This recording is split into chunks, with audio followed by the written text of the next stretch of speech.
Buenos días, queridos estudiantes. Espero que todos se encuentren bien de salud. Igualmente sus respectivas familias. Bien, vamos a comenzar entonces el día de hoy con educación cívica porque a veces nos quedamos un poco cortos con esta asignatura. Vamos a tratar acerca de la identidad y también de la interculturalidad. ¿Sí? Entonces, vamos a ver algunos conceptos que son importantes tenerlos en cuenta para poder entender bien cómo es cómo es este fenómeno. Bien, identidad nacional. Bien, ¿qué se entiende por identidad nacional? ¿Qué entendemos por identidad nacional? Aquí señalamos que se trata pues de un proceso. Cuando decimos procesos quiere decir que ha pasado, ¿no? Ciertos fenómenos sociales pasan por un tiempo, ¿no? Transcurren, digamos, en un tiempo y van variando, ¿no? Un proceso, por ejemplo, puede ser el proceso de cómo nosotros vamos adquiriendo, ¿no? La cultura que poseemos, ¿ya? Este proceso, o sea, estos cambios que se dan a través del tiempo, se están sucediendo permanentemente. Todos los días, ¿no? Todos los días nosotros que intercambiamos, ¿no? Expresiones, actividades, pareceres, sentimientos, ¿no? Con quienes nos rodean, desde la familia, la comunidad y todo el país, ¿no? Entonces, nosotros vamos aprendiendo cosas de ello. Puede ser directa o puede ser indirectamente, es decir, yo puedo aprender, ustedes pueden aprender, ¿no? De las costumbres que tienen sus respectivas familias, pero también nosotros podemos aprender cuando vemos, cuando observamos en otra sociedad, quizás sea algo distinta a nosotros, ¿no es cierto?, o a ustedes, vamos a aprender también, digamos, ciertas tradiciones, ciertas costumbres que tienen y que la observamos como diferentes a las nuestras, ¿no? Entonces, como ven, es un proceso esto de adquirir la identidad nacional. Claro, algunos creen que la identidad nacional solamente está en este documento que nos da, ¿no es cierto?, nos da el RENIEC, ¿no?, que es el DNI. Claro, en el DNI está nuestro nombre, pero cuando nosotros decimos identidad va más allá de que nos den un nombre, ¿no? Es decir, somos personas, ¿no?, que como vamos creciendo, somos personas que nos identificamos no solamente con nuestro nombre, porque nuestro nombre no nos avergüenza, nuestro nombre, ¿no?, nos hace saber que somos individuos dentro de un grupo social mucho más grande, ¿no? Entonces somos seres pensantes, somos personas que tienen derechos y que tienen también deberes. Entonces es un proceso permanente, no se vayan, ¿no?, a olvidar de esto es importante, esta característica, y por supuesto, ¿no?, viene a ser cambios que se dan a nivel social, es decir, es una construcción, ¿no? Uno construye su identidad no solamente porque va tomando conciencia de lo que es bueno y lo que es malo, sino que esa toma de conciencia va a depender mucho de las personas, es decir, de los grupos sociales, ¿de acuerdo? Entonces, en la familia, según cómo se comporte mi papá, mi mamá, ¿no es cierto?, yo voy a aprender principios dentro de la familia. Cuando yo estoy jugando con mis amigos, como ustedes adolescentes, ¿no?, obviamente tienen también que compartir, ¿no?, con los amigos también ustedes van, ¿no?, desarrollándose, van también identificando cuáles son los principios, inclusive estos principios que van a seguir sumando a su identidad, ¿no? Hay veces en la adolescencia choca, ¿no es cierto?, con algunos principios que se dan a nivel de grupo, ¿me entienden? Entonces, todo va a depender también de lo que uno ha podido, digamos, ¿no?, aprender de sus padres, de su propia familia. ¿Ya? Eso es un factor, ¿no? Es uno de los factores que cuando ya nos iba a conversar, ¿no?, a intercambiar actividades como los juegos, ¿no?, qué sé yo, con nuestros compañeros, nuestros amigos, ¿no?, lo tomamos como buenos o como malos, ¿sí? El desarrollo entonces de esta identidad se hace de una forma libre, consciente, esto también es importantísimo, ¿no? O sea, para tener una identidad no es solamente el nombre, sino es la persona que es consciente de lo que es bueno, de lo que es malo, lo que es correcto, de lo que es incorrecto. La posición que tomen frente a lo que no nos gusta, pero como las normas lo señalan, soy consciente de que aun cuando a mí no me guste, debo cumplir, ¿no es cierto?, los deberes que señala nuestra Constitución, ¿ya? Como acá estamos repitiendo que es continuo, es permanente, está sustentado en la conciencia nacional. Claro, cuando yo les digo, ¿no?, hay cosas que no me gustan, ¿no es cierto?, de este gobierno, hay cosas que no me gustan, ¿no? Sin embargo, eso es mi parecer individual, ¿no? Porque me afecta a mí, ¿no? Me afecta a mí, pero tengo que entender que también, así como yo lo siento, bueno o malo, hay todo un conjunto de personas en el Perú, ¿no es cierto?, que también hay cosas que le gustan o no le gustan de este gobierno. Entonces, lo que tenemos más bien que ver, ¿cuál es la conciencia nacional? Es decir, en qué cosas sí estamos de acuerdo, ¿no es cierto?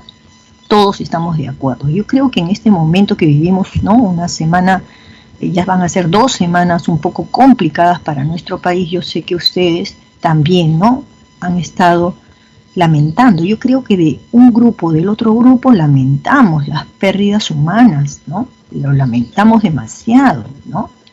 ¿Por qué? Porque somos conscientes de que la vida, ¿no es cierto?, la vida, esto que hemos aprendido en derechos humanos, la vida está por encima de todas las cosas. En nuestro país no hay pena de muerte, ¿no? Entonces, digamos, para alguien que comete algún tipo de delito hay un determinado, entonces, ¿no?, hay una determinada pena, ¿sí? Y eso lo tienen que aplicar las autoridades, ¿no? Entonces, ahí también estamos hablando de la conciencia nacional. O sea, lo que a mí me interesa y me gusta, pero hay veces eso no es lo que piensa la mayoría, ¿no?, de los peruanos, ¿no? Entonces, con todo esto vamos nosotros, pues, ¿no?, adquiriendo este sentido de pertenencia. Ahora, uno tiene que sentirse, o sea, pertenencia, ¿qué quiere decir? Que uno es de un lugar, que uno es de una ciudad, que uno es parte de un grupo social. Ya es muy difícil, ¿no?, como ven ustedes, y eso está probado por la psicología también, que el ser humano es un ser social. ¿Por qué se dice que es un ser social? Porque el ser humano va aprendiendo de otros seres humanos. Sí, vamos aprendiendo de otros seres humanos. Es decir, un individuo que puede crecer aislado de los seres humanos, entonces no va a desarrollar, ¿no?, su inteligencia como lo desarrollaría otro ser humano que desde pequeño ha tenido una familia, ha sido socializado por la familia, por la comunidad y por la sociedad. Sin embargo, un individuo que haya crecido, por ejemplo, aislado en la selva, perdido, no va a desarrollar, pues, obviamente, de igual manera que otro que sí lo hizo, ¿no?, ayudado, apoyado por la familia, ¿no?, y otros agentes de la socialización. La identidad nacional, entonces, encierra varios componentes, ¿no? Lo que viene a ser la identidad cultural. Por ejemplo, ¿no?, cada uno de ustedes, además de su DNI, ¿no?, seguramente ustedes tienen ciertas costumbres. Miren que ahora en este salón no sé si todos están en Lima, o están en el Callao, o están en Ica, o están en Arequipa, ¿no? Porque como es unas clases virtuales, entonces el alumno puede estar en cualquier parte de nuestro país, inclusive en estas regiones donde ahorita hay un poquito de complicada la situación, ¿no? También estaré seguramente por ahí. Entonces, nosotros tenemos una identidad cultural, ¿no? Lo hemos heredado. Por ejemplo, aquellos que de repente aquí tenemos, ¿no?, alumnos que han nacido en la región andina. Y por supuesto ellos tienen una cultura, tienen costumbres, ¿no?, quizás un poquito distintas a las que tenemos nosotros los que vivimos en Lima o vivimos en el Callao, ¿sí? Eso es importante, ¿no? Lo estamos viendo también a través de la televisión, ¿no? Aquellos que se están movilizando, hemos visto que hay algunos que tienen ropas tradicionales, ¿no?, de la región andina, que no siempre lo usamos, ¿no?, las personas que estamos en la zona urbana, ¿no? Hay una identidad histórica también, hay una identidad histórica aquí, ¿no? ¿Por qué? Porque, por ejemplo, cuando hablamos de Tacna, Tacna, pues, ¿no? Ustedes recordarán que fue una región que en algún momento, ¿no? Después de la guerra con Chile, pasa a manos de los chilenos. Entonces, cuando Tacna, los pobladores de Tacna deciden, ¿no? Digamos que sus deseos eran ser devueltos, ¿no? al seno del gobierno peruano, es decir, volver nuevamente a ser parte de nuestro territorio. Entonces ellos han adquirido, digamos, una identidad muy clara, ¿no? Cuando uno va a Tacna, hay mucho respeto a la bandera peruana. Hay veces yo veo aquí en la ciudad, ¿no? En Lima, que hay gente que puso la bandera en julio y ya estamos en el año 2023, enero, y todavía no han retirado la bandera. Y se presenta una bandera sucia, maltratada, ¿no? Entonces en Tacna esto pues es algo muy grave, ¿no? Entonces ellos mismos, sin necesidad que la policía venga y le toque su puerta, ¿no? Cambie la bandera o quite ya la bandera, en Tacna tienen esa conciencia, ¿correcto? Bien, entonces estamos hablando entonces que hay una identidad cultural, hay una identidad histórica también, como en el ejemplo que se da, por ejemplo, para Tacna, ¿no? Hay una identidad también social, ¿no? Es decir, como tenemos unas ciertas costumbres y tradiciones en Lima, entonces no nos es ajeno, ¿no? Algún acto, ¿no? Cultural que nosotros veamos, ¿no? En cualquier calle de la ciudad. Y tenemos también una identidad étnica, claro que sí. Ahora en estas movilizaciones yo he visto, por ejemplo, en Cusco, ¿no? Las señoras pues tienen todavía polleras, pues. Y digo todavía y está mal que yo lo diga, ¿no? O sea, todavía, como si estuviera esperando que haya un término para eso, no.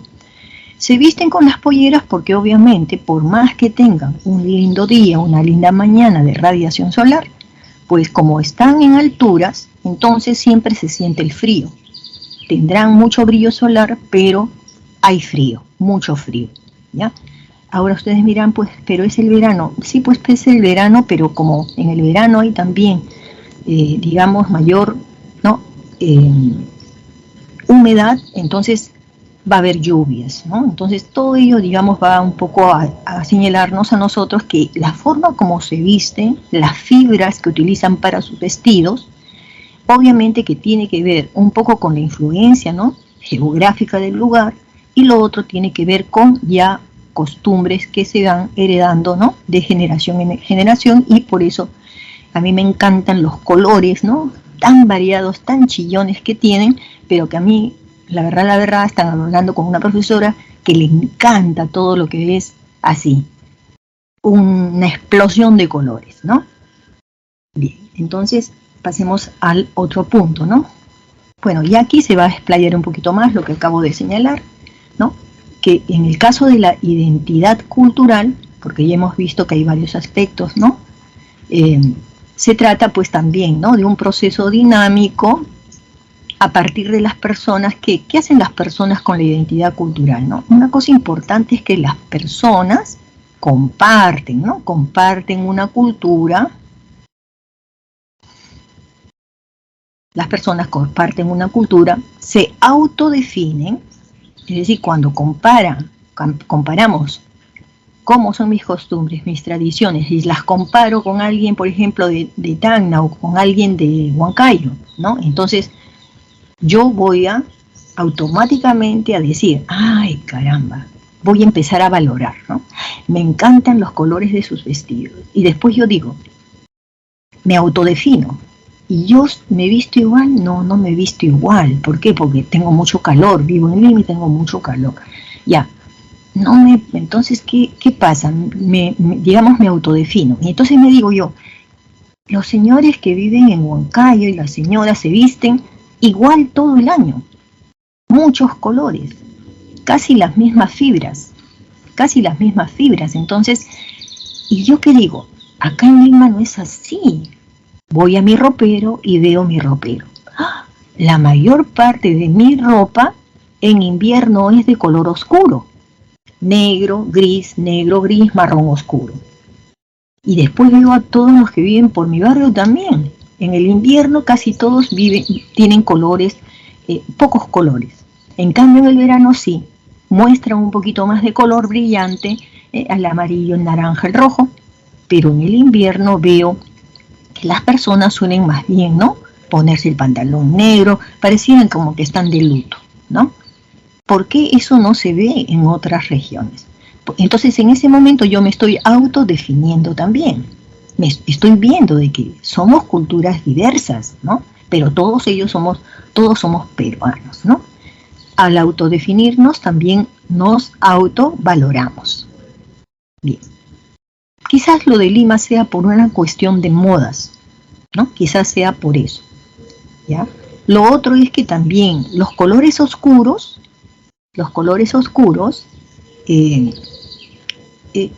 son colores que retienen el calor.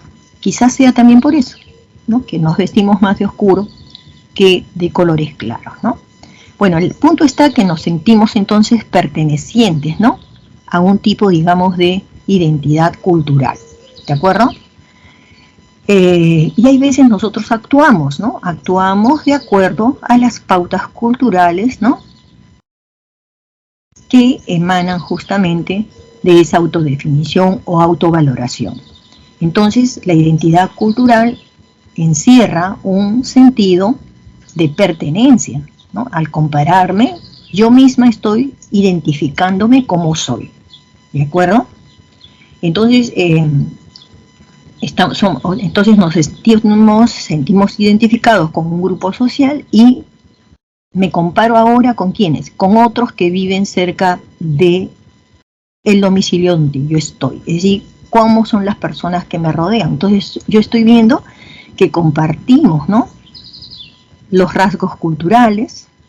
Ya me doy cuenta que, por ejemplo, yo estoy en una plena zona urbana, entonces no, yo raramente he visto por mi zona a alguien vestido con polleras. Raramente, ¿eh? No digo que no, pero sí, algunas veces me he encontrado, ¿no? Con personas que se nota de que han venido, ¿no? Digamos, de las provincias y seguramente visitando a algún familiar, porque ¿quién no tiene a alguien de la familia que pertenece, digamos, a la región andina o a la región también oriental? ¿No? Aquí en este salón somos descendientes de quienes, a ver, papá o mamá vinieron de las provincias y ellos llegaron con sus costumbres y nos enseñaron también parte de sus costumbres, ¿no es cierto? Aquí lo dice, costumbres, valores y creencias, ¿ya? No existe, ¿no? Digamos, la identidad cultural no existiría sin la memoria, sin conocer nosotros nuestro pasado. Entonces todos encerramos una historia. Si alguien llegó recientemente de la región andina o de la región oriental, tiene memoria, nos puede contar el cómo viven, ¿no? Y cómo vivieron antes, ¿no? Claro, eso es importante, que uno tenga esa memoria. La gente, solo las personas que al momento de autovalorarse se ven como, digamos, se ven como que no están de acuerdo con esa identidad que tienen, ¿no? Muchas veces prefieren, digamos, no recordar su pasado, no recordar, o sea, no tener memoria. Mejor no quiero contarte nada del pasado de mi familia, ¿no? Entonces, miren, ahí tenemos algo que necesitamos nosotros trabajar, ¿no? Porque hay personas así que prefieren callarse. ¿Por qué prefieren callarse? ¿Qué cosa es lo que les duele del pasado? Y no es generalmente de ella misma, ¿no? O de él mismo, sino es algo pasado, digamos, en su provincia, ¿sí? De repente su provincia ha sido, ¿no?, una provincia donde no ha habido mayores recursos, ellos han tenido que luchar, sufrir, ¿no? Entonces se sienten menos. Y lo que busca la educación no es que nos sintamos menos, sino que todos nosotros, ¿no?, como tenemos diversas identidades, entonces cada uno encierra un valor muy grande respecto a su historia, a su pasado. Y no se vayan a olvidar, porque muchas expresiones dicen, cuando alguien habla o cuando algo dice algo o me dice algo que es incorrecto, entonces yo le digo, oye, tú no tienes cultura, ¿no? Hay veces lo decimos, o alguien que lo diga. Sin embargo, hoy día, ¿no?, nosotros tenemos que entender que todos, absolutamente todos, tenemos cultura. Así que no puede haber, ¿no?, un pueblo, una comunidad en la cual se diga, oh, estos no tienen cultura. ¿Por qué? Porque cuando alguien lo expresa así, ¿qué quiere decir? Que ha primero priorizado y valorado cómo son las costumbres de él, de esta persona, y la ha comparado con lo otro y se ha sentido que es más. Está equivocado. Todas las culturas, todo el mundo, toda comunidad, todo grupo social tiene una cultura. No hay grupo social que no tenga cultura, porque la cultura, ¿qué viene a ser? Todo aquello que ha podido crear, todo aquello que ha podido hacer a su modo, pero le ha servido a su comunidad para desarrollarse. No se olviden de eso, ¿ya? Y eso es lo que se trata con San Marcos, ¿ah? Olvídense, porque en San Marcos hay personas de todas las sangres, de todas las identidades. Así que nosotros nos respetamos y aprendemos mucho de los demás. No se olviden que toda esta identidad se va a construir a lo largo, ¿no?, de todo un proceso de desarrollo del individuo. Por eso el ingreso a la universidad va a ser una etapa importantísima para algunos de ustedes, ¿no es cierto? ¿Por qué? Porque justamente van a ver esto, ¿ya? No hay que salir, ¿no?, de Lima ni de San Marcos para conocer cómo es el interior de nuestro país. Porque están aquí, trabajan con nosotros, son estudiantes, son profesores también, son profesores. Hay profesores que hablan, ¿no?, perfectamente el quechua, ¿sí?, y otros idiomas. Entonces, eso es importante. Seguimos por acá. La diversidad cultural es algo que, ¿no?, caracteriza también a los grupos, ¿no?, sociales. Aquí ustedes tienen que entender lo siguiente, ¿ya? Que así como la UNESCO, ya saben que la UNESCO es parte, ¿no?, de lo que es la ONU, la Organización de las Naciones Unidas, tiene a la UNESCO justamente para trabajar todo lo que se refiere a la educación, todo el desarrollo educativo en el mundo, pero al mismo tiempo tiene que trabajar los aspectos culturales, ¿sí? Entonces, la UNESCO ha considerado que la diversidad cultural, ¿qué cosa es? Es patrimonio cultural de la humanidad. Así como hemos visto, ¿no?, patrimonio cultural de la humanidad, también para culturas, ¿no?, milenarias, ¿no?, como las de Egipto, Mesopotamia, como ¿no?, los mochicas, ¿no?, los paracas, ¿no?, así como lo ha considerado, son evidencias, ¿no es cierto?, de culturas desarrolladas en su tiempo. E inclusive hay muchas cosas que han realizado, ¿no?, esto hace muchos años, pero que hasta el día de hoy nos maravillamos de cómo lo hicieron, ¿no?, teniendo menos desarrollo de repente tecnológico como ahora nosotros lo vemos, ¿no? Entonces, ¿cómo es que pudieron construir tremendas, ¿no?, templos o tremendos caminos? ¿Cómo lo solucionaron? ¿Con qué? ¿No? Entonces nos quedamos maravillados. Por eso es que la UNESCO, pues, ¿no?, considera que todas estas evidencias de la cultura corresponde a un patrimonio cultural, ¿ya? Y aparte de eso es fuente de desarrollo. Claro que sí. Menos mal que en el mundo somos diversos, ¿no?, en nuestra cultura, así que por cualquiera de ellos, ¿no?, de esas manifestaciones va a haber crecimiento, ¿no? ¿Qué es la diversidad cultural? Viene a ser la multiplicidad de formas, ¿no?, cómo nosotros nos expresamos, ¿no? La manera como hablamos, la manera como nos comportamos, las costumbres, ¿no?, que tenemos, ¿no?, nos hacen ver, ¿no?, entonces que hay múltiples, ¿no?, múltiples culturas en el mundo, ¿no? Y estas expresiones, esta forma como nos expresamos, se transmiten dentro de la propia cultura, pero también se transmiten entre los grupos y sociedades, es decir, se transmiten de una cultura, ¿no?, diferente a otra cultura, ¿no? Hay distintas maneras de cómo se pueden expresar, ¿no? Por ejemplo, de repente en cómo ellos elaboran, ¿no?, el arte. Han visto que en el arte, ¿no?, como ya les decía, en el Cusco, en Puno, es una característica la utilización de múltiples colores, ¿no? La producción, qué materiales usan, ¿no?, la distribución, ¿no?, quiénes usan estos vestidos o o estas artesanías, ¿no? Las expresiones culturales que se dan también en el baile, ¿no? Inclusive en su comidas, ¿no? En la gastronomía, ¿no? ¿Qué materiales usan, ¿no? ¿Qué propiedades ya conocen? Los conocimientos también. No solamente entonces es la cultura material, ¿no? Sino también es la cultura del conocimiento. En ese sentido, ellos conocen mucho, por ejemplo, de las propiedades, ¿no? medicinales que tienen las plantas o los mismos vegetales, ¿no? Todo ello, ¿sí? Diversidad cultural está comprobado, ¿no? Que tenemos en el Perú, ya en las clases anteriores hemos hablado de que en el Perú existe una gran diversidad lingüística, ¿no? ¿Qué país, no, serían otros que se parezcan al nuestro? En nuestro país, sí, dime. ¿La semana 10 es igual que la semana 9? Es muy similar, es muy similar.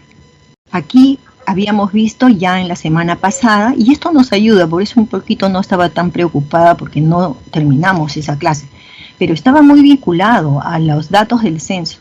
Aquí tenemos, por ejemplo, ¿no? Estamos reconociendo que hay 48 lenguas indígenas. ¿Ah? ¿Quiénes lo hablan? Miren, más de 4 millones de personas en nuestro país, ¿no? Diversas lenguas van a hablar, ¿no? De estas 48, ¿no? 44 de esos idiomas lo manejan comunidades nativas que viven en la Amazonía. Y 4 de estos, ¿no? De estas lenguas indígenas se van a hablar también, ¿no? Especialmente en la región andina. En Lima también hay gente, como ha habido muchas migraciones, entonces también hay personas que hablan quechua también aquí en Lima, ¿no? Bien, aquí tenemos, por ejemplo, en San Juan del Lurigancho, que es el distrito, ¿no? más grande que tenemos en Lima, es el distrito con la mayor cantidad, por ejemplo, de quechua hablantes. Sabemos que hay una cierta diversidad cuando uno habla el quechua, ¿no? Hay unas ciertas palabras, ¿no? Que son diferentes entre las personas que hablan quechua, porque unas son el quechua, pues, ¿no? Del sur, el quechua del centro, y seguramente el quechua que se habla en Lima, con los años también irá variando un poquito, ¿no? Entonces, con la diversidad lingüística también vemos que hay una diversidad étnica. 55 pueblos originarios organizados en comunidades campesinas, esta es en la región andina, ¿no? Y nativas cuando se refiere ya a la Amazonía, ¿ya? Vamos a ponerla a S de selva para que la recuerden mejor. Factores de la diversidad cultural en el Perú, ¿no? Ya nosotros hemos visto esto, los he comentado, en el caso, por ejemplo, del vestido, depende mucho de la geografía, ¿no? Las personas que viven en la puna tienen que abrigarse mucho más porque mientras mayor altura tiene lugar donde viven estas comunidades, más frío va a haber. El clima es un factor, es uno, ¿ya? Pero hay otros factores. Otro de los factores importantes viene a ser el mestizaje o el sincretismo, ¿no? Ya conocen que el mestizaje, ¿no? Claro, si hablamos de mestizaje hay veces cuando decimos, ¿no? Cuando estuvieron los españoles, ¿no? Tomaron como esposas a algunas indígenas y tuvieron bebés, ¿no? Y esos bebés eran los llamados mestizos, es decir, descendientes de blancos y de la etnia inca. Entonces tuvieron mestizos, ¿no? Ya. Entonces, pero no solamente se habla en ese sentido, digamos, de las personas, ¿no? Sino también se puede hablar de mestizaje y sincretismo cuando hay elementos culturales que se van combinando. Por ejemplo, ¿no? Los españoles trajeron todo esto de la adoración, ¿no? A Dios, a los ángeles, a las vírgenes, ¿no? Pero ya sabemos nosotros que, ¿no? Que nuestros antepasados indígenas tenían otros dioses. Entonces, va a haber un momento ya casi en la tercera etapa quizás del colonialismo, donde ya va a haber inclusive sincretismo en los aspectos religiosos. Y es por eso que uno los ve mucho en los cuadros, ¿no? Que son pintados por mestizos, y donde a la vez que ya aceptan a la Virgen, ¿no? Aún así van a colocar angelitos mestizos. Van a ponerle por allí un sol, una luna, ¿no? Ciertos detalles que significaban, además, que correspondían a sus antepasados, ¿no? Digamos, los incas. Entonces, miren ustedes, no es solamente mestizaje porque hay genes, ¿no? Entre personas que van a, finalmente van a conjugarse, sino que también son elementos culturales, como es una manifestación religiosa, ¿no? Etcétera, etcétera. Inclusive, miren que hasta ahora nosotros, ¿no? Hacemos también algunos actos que nos hacen ver de dónde provienen, como por ejemplo cuando asistimos a una pachamanca, ¿no? Que es una forma de cocinar los alimentos ¿no? debajo del suelo, es decir, en la tierra. Bien, otros factores es la presencia, ¿no? de las culturas originarias que se van encontrando con el mestizaje, con culturas que vienen de Europa especialmente, y después de otras olas migratorias, ¿no? porque han llegado aquí al Perú los chinos, los japoneses, los alemanes, los árabes que llegaron con los españoles. ¿Ah? Entre los españoles habían descendientes árabes, ¿se dan cuenta? Por eso los balcones que tenemos en Lima, y que recomiendo que ustedes se paseen un rato por ahí, por el centro de Lima, es maravilloso, es muy bonito, sobre todo con los temas de los balcones que han sido, ¿no? refaccionados, ¿no? reparados. Eso es muy bonito. Y eso mismo, esas mismas fotos, esas mismas, digamos, balcones, ¿no? que se hacen de madera, existen todavía, por ejemplo, en España, ¿sí? Hay una influencia muy grande, ¿no? de todos aquellos migrantes, ¿no? Bueno, nos han dejado también el lenguaje, ¿no? Se dice que los españoles, como vivieron también algunos años en una región, ¿no? bajo el dominio árabe, entonces hay muchas palabras que utilizamos nosotros en español, donde los árabes, digamos, donde también hay palabras, digamos, de origen árabe. Faldón, por ejemplo, almohada, faldón, ¿no? Son igual, más o menos igual se repiten en el idioma árabe. Fíjense, estoy yo casada con un árabe. Yo estoy casada con un árabe. Y muchas palabras, ¿no? Son iguales, ¿sí? Bueno, entonces miren, así es. Tenemos, ¿no? digamos, por ahí descendencia de tantas migraciones. Y por eso somos tan diferentes. Los turistas cuando vienen nos dicen, caramba, y ustedes todos son diferentes. Unos de pelo crespo, otros de pelos lacios, otros tienen ojos pardos, otros tienen ojos bien negritos. Unos tienen la nariz aguileña, otros son más ñatos, ¿no? Más ñatos. Y ellos sí, miren, sí, pues así somos, ¿y qué de raro tienen? No, es que, por ejemplo, en los chinos es menos diferencias entre uno y otro. Pero claro, como nos vemos nosotros y cómo se ven los propios chinos ya es otra cosa, ¿no? Pero aquí ha habido mucho mestizaje. Los chinos no lo han tenido mucho en su propia tierra, pero nosotros sí. En Perú hemos tenido mucho mestizaje y de muchas corrientes culturales, ¿ya? Bien, vamos viendo, para que... Bien, las etnias, ¿no? amazónicas, ¿no? Estas son las etnias nativas que están conectadas, ¿no? a la sociedad, como ven ustedes. Ellos también tienen, ¿no? elecciones, ¿no? Ellos también votan, tienen su DNI y todo, por eso son las comunidades conectadas, ¿no? 1786 comunidades conectadas, comunidades nativas, tenemos, ¿no? Son ya prácticamente los que se ubican en la selva y ceja de selva, y están también reconocidas por ley, ¿no? Son, miren, 22.175 comunidades nativas. Y ellos, miren qué cosa los une, ¿no?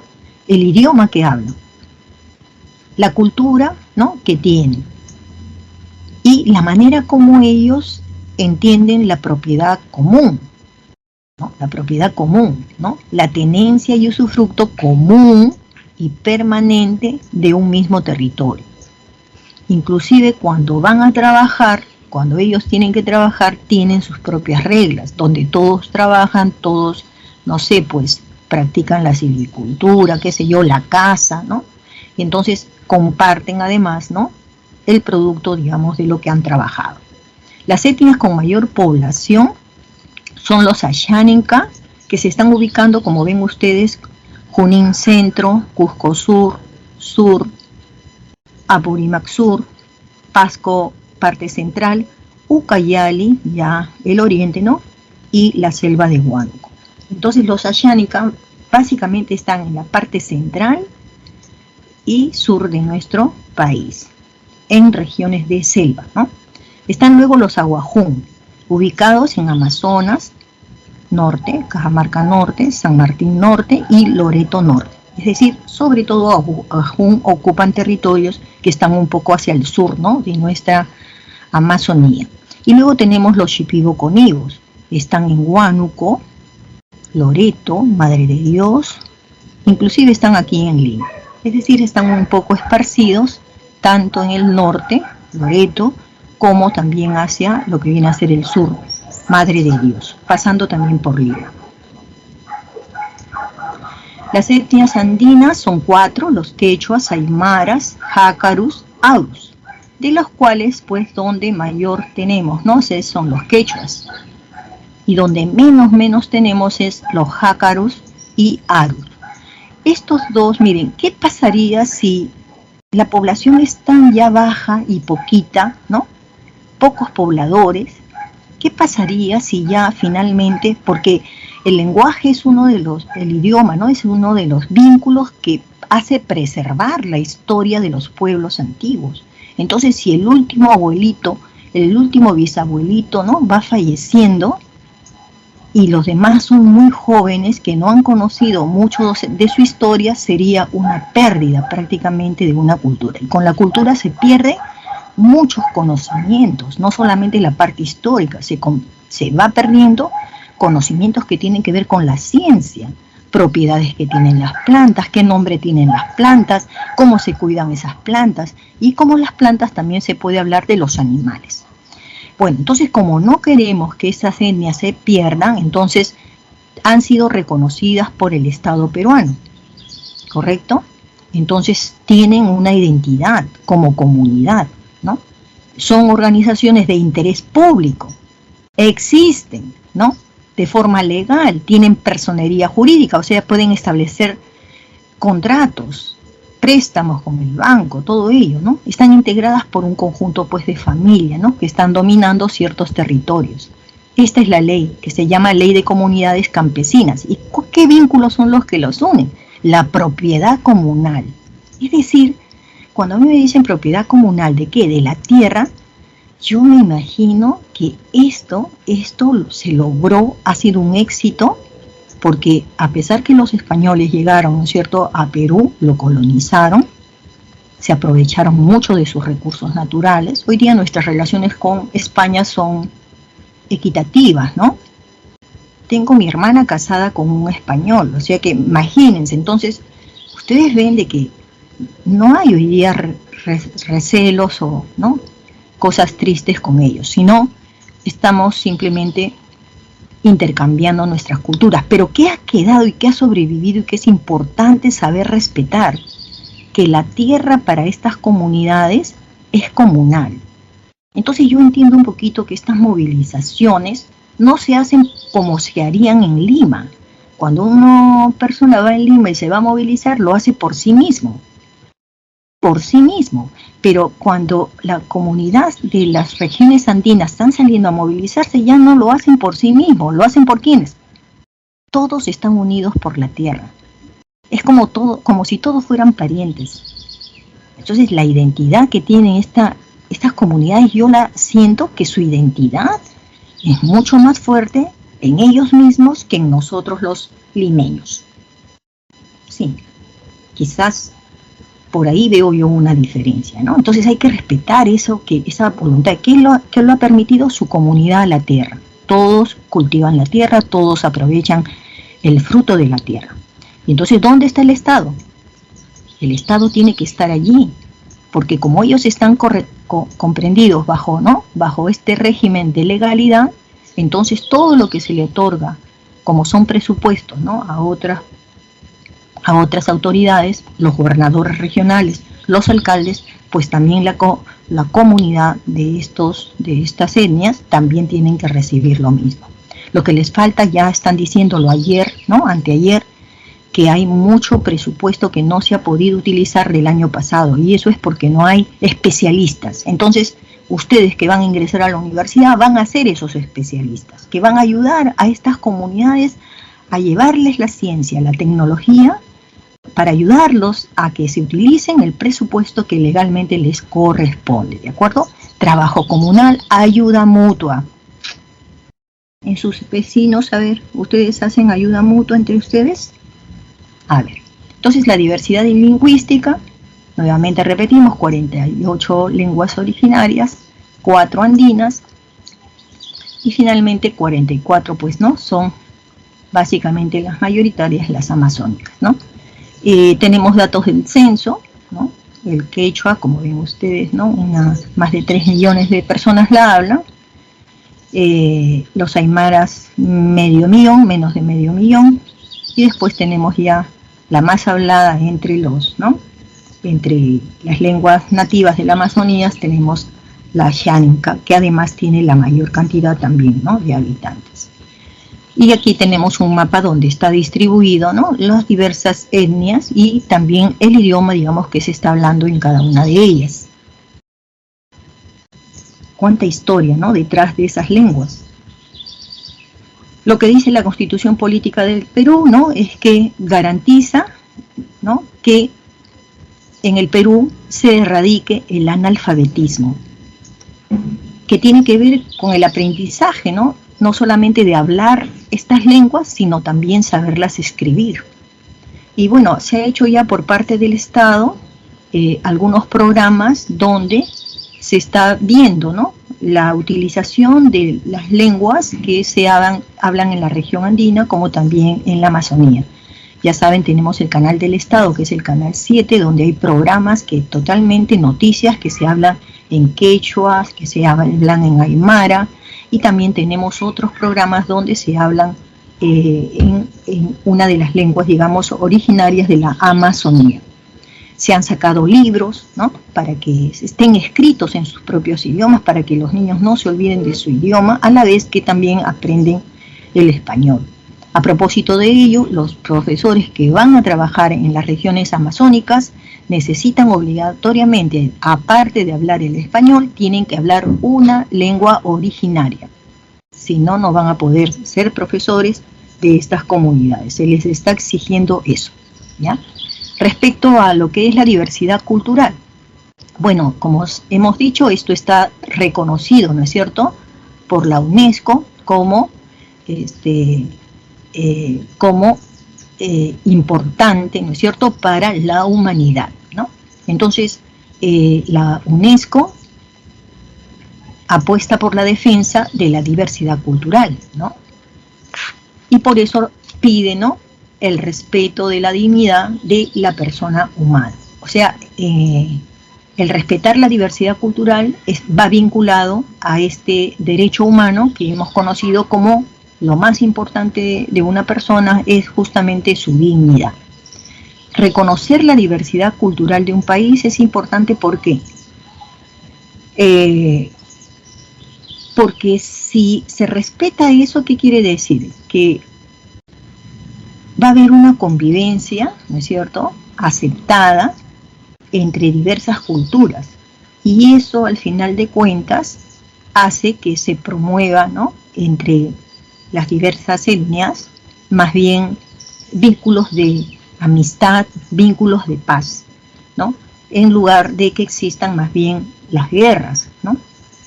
El siglo XX ha sido conocido como el siglo de las guerras, porque fueron las 2 guerras mundiales, pero Así como vamos en el siglo XXI, no sé qué nombre va a tener este siglo, porque la violencia y las guerras continúan, ¿no? Entonces eso hace que en el sistema educativo nosotros promovamos justamente con ustedes, que son las nuevas generaciones, de que valoren ustedes la paz, ¿no? Entonces los actos de discriminación pues no van a valer para nosotros. Y como sanmartinos también tenemos que tener esta identidad, ¿no? De rechazar todo aquello que sea discriminatorio, ¿no? El 12 de octubre es el Día de los Pueblos Originarios y también del diálogo intercultural.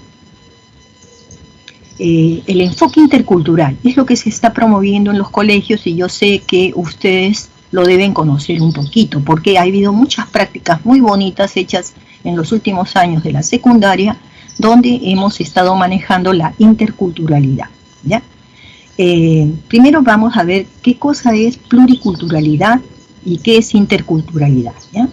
Cuando hablamos de la pluriculturalidad estamos haciendo referencia a una realidad, ¿no? Y la realidad solamente atañe al hoy.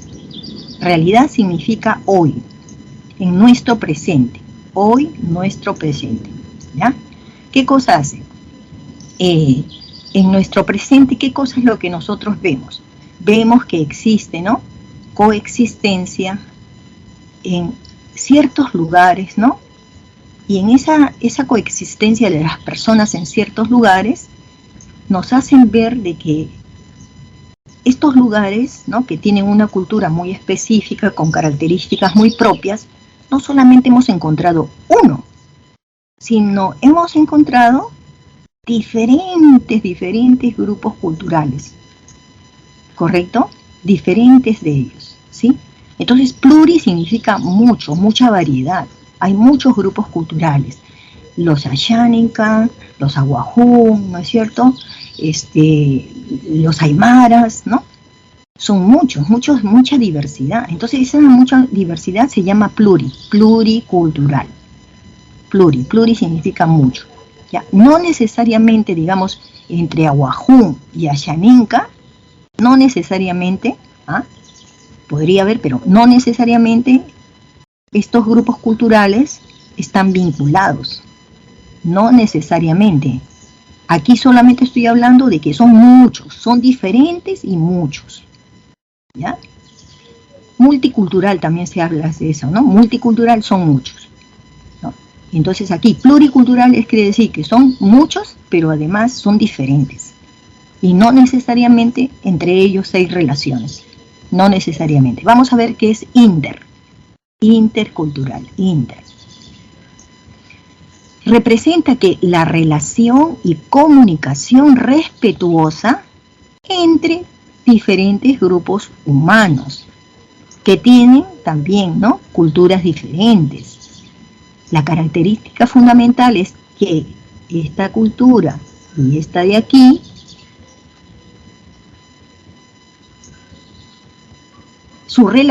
la relación que tienen es una relación horizontal. Ni uno ni el otro se superpone por encima del otro. ¿Me entienden?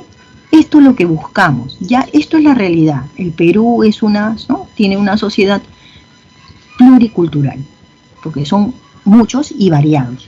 Pero lo que queremos, más bien, es que estas comunidades, entre ellas, haya relaciones, y que las relaciones sean mutuas, sean de paz, sean de ayuda mutua, ¿no? La interculturalidad, entonces, es lo que más bien se da en el campo educativo. Los maestros han estado enseñando eso, los derechos que tienen las personas, su cultura, cómo es, etcétera, ¿no? El enfoque cultural, entonces, vean ustedes, ¿no? ¿Dónde está mi puntero? Ahí, ya. Enfoques de la interculturalidad, ¿no? Es fortalecer la capacidad de gestión, ¿no? Intercultural que tiene el Estado. Reconocer como positivo la diversidad cultural y también la diversidad lingüística. Correcto. Años antes, ¿no? Años antes, las personas de Lima o de otro lado se mofaban un poco de cómo hablaban las personas que son bilingües, ¿no? Entonces, sí, ciertamente, pues, ¿no? Sin darnos cuenta que nosotros hablábamos solamente el idioma, que es el español, uno. Sin embargo, esa otra persona que no hablaba muy bien el español y nos burlábamos de ellos, hablaban dos idiomas. Su idioma quechua, su idioma nativo, ¿no es cierto? Y también algunas palabras del idioma español. O sea que ellos estaban mucho mejor preparados que nosotros. Y nosotros éramos los que nos burlábamos de ellos. Eso ya se ha cortado, porque desde la educación hemos dicho que todos merecemos el respeto, ¿ya? Eliminación de la discriminación. Y eso tiene que ver con el bullying, eso tiene que ver también, ¿no?, con discriminación también lingüística. Es decir, por cómo tú hablas, yo te menosprecio porque mi idioma es el mejor, es el español, ¿no?, y es el que vale más. No, aquí no hay quien valga más. Todos los idiomas valen lo mismo, son valiosos para nosotros, ¿ya?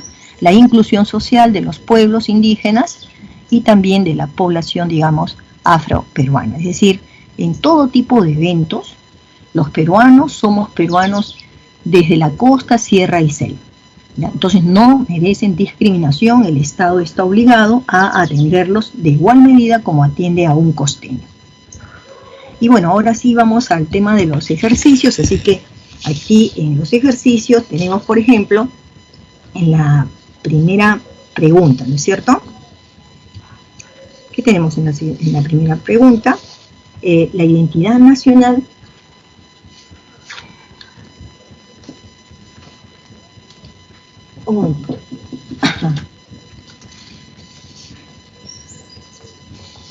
dice, la identidad nacional es un proceso. Vamos primero a ver las respuestas, quiero que las capten antes que me vaya.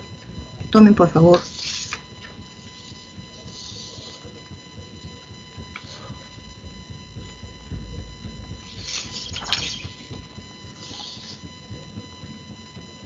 Ya, entonces regresamos ahora a las preguntas.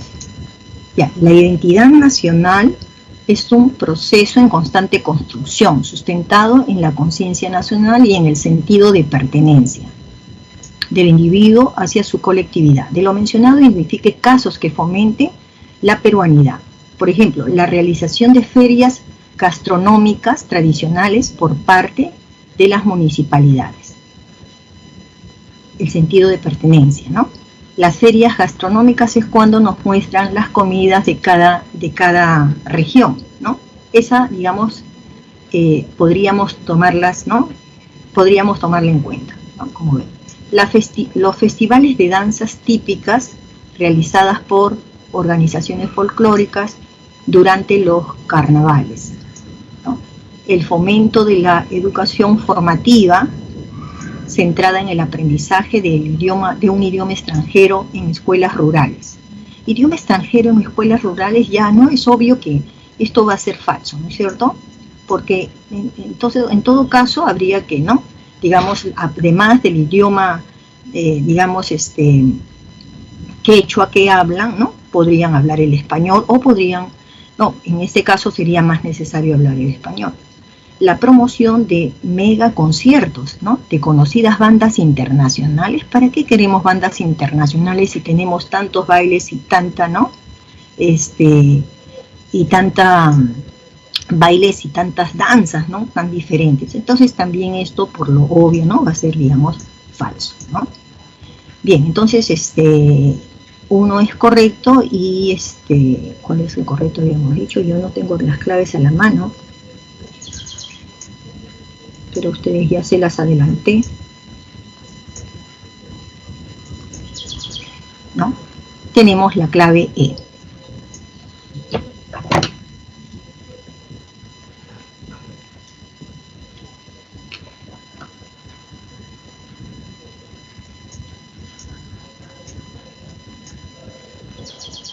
Uno y dos.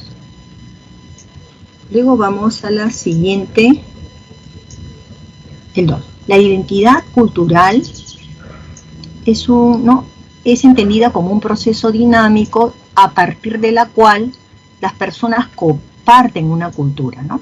Se autodefinen con esa cultura y se autovaloran también, ¿no? Sobre los elementos y acciones que evidencian el desarrollo de la identidad, determina el valor de verdad o de falsedad.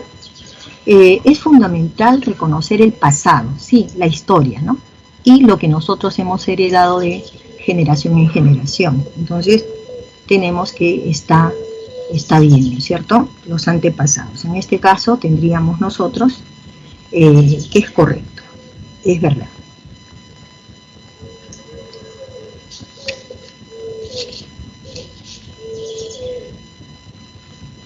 Bien, después al ser un proceso cambiante, las costumbres deben actualizarse abandonando los patrones obsoletos.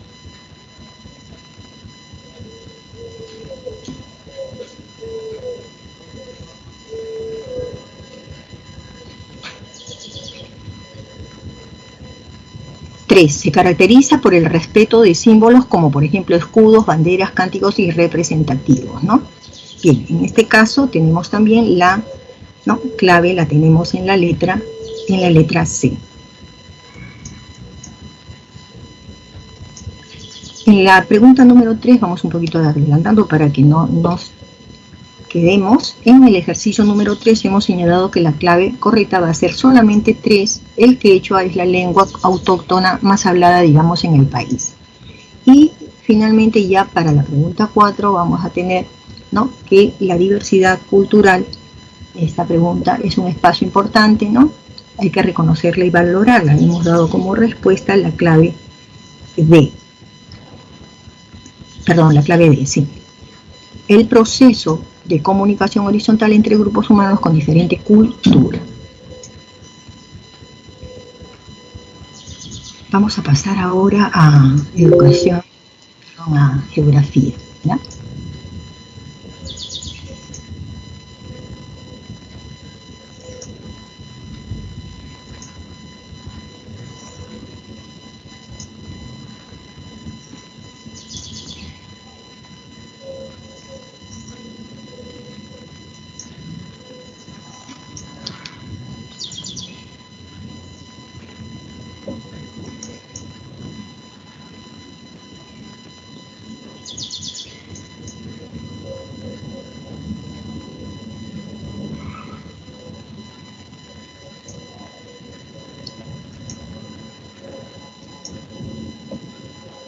Bueno, en la semana entonces 10 vamos a trabajar recursos naturales y algunos problemas que amenazan estos recursos naturales. Tenemos aquí. Entonces ya en geografía vamos a ver, ¿dónde están mis puntitos? Un ratito. Acá. El concepto, ¿no? ¿Qué entendemos nosotros por los recursos naturales? Son aquellos bienes, ¿no?, que pueden obtenerse solamente por la naturaleza, es decir, no hay intervención del hombre, no va a haber intervención del hombre, ¿ya? Entonces, por ejemplo, ¿qué recursos naturales los da simplemente los principios de la naturaleza? Por ejemplo, en la región Puna, en la Puna, nosotros, por ejemplo, tenemos una planta que crece y que la conocemos como el ichu, ¿correcto? El ichu. Y el ichu crece en la Puna. Son lugares bastante áridos, ¿no? El ichu. Entonces no hay que sembrar ichu. El ichu crece por la propia naturaleza. Y tenemos, entonces, este ichu se llamaría recurso natural. ¿De acuerdo? Voy a hablar ahora de un animal, ¿no? Por ejemplo, los camélidos andinos. Digamos que son, en la Puna también, ¿eh? En la Puna también hay camélidos andinos. La llama, la alpaca, ¿no? Entonces, voy a poner aquí la llama. Las llamas en la región andina no son criados, ¿no? La llama no es criada por los campesinos, ¿no? Sino la llama vive libre. La comunidad, digamos, campesina tiene sus territorios. Dentro de ese territorio, los animales, como los camélidos andinos, son libres. Obviamente que ellos, la comunidad, los clasifica, le da una numeración, un nombre a los animales, ¿no? Pero ya sabemos que cuando la comunidad quita la lana de la llama, toda la comunidad vende esa lana y de lo que gana, todos lo comparten, ¿ya? Ya hemos hablado de eso, entonces en cívica esas cosas pasan. Entonces, el ichu es recurso natural y la llama también, porque si la llama fuera criada, como las vacas, por ejemplo, que tienen sus corrales, entonces ya diríamos nosotros que ya no es un recurso natural. ¿Por qué? Porque si esa llama ha crecido, ha sido porque el hombre le ha dado alimentos y no la naturaleza misma. ¿Me entienden? Entonces, en este caso, el ichu es recurso natural y la llama también.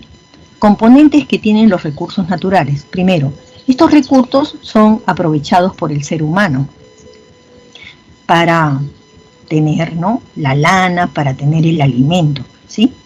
Estos recursos naturales tienen valor. Puede ser que en este momento lo estemos explotando o puede ser que solamente sea un valor potencial. Por ejemplo, el ichu en este momento, ¿no?, digamos, se está usando, ¿no? El ichu se usa, ¿no? Ya. Lo consumimos, correcto. Pero ¿qué cosa es potencial? Otro recurso que tiene Perú, aquí lo está, es el petróleo. Entonces, nosotros tenemos petróleo aquí, miren.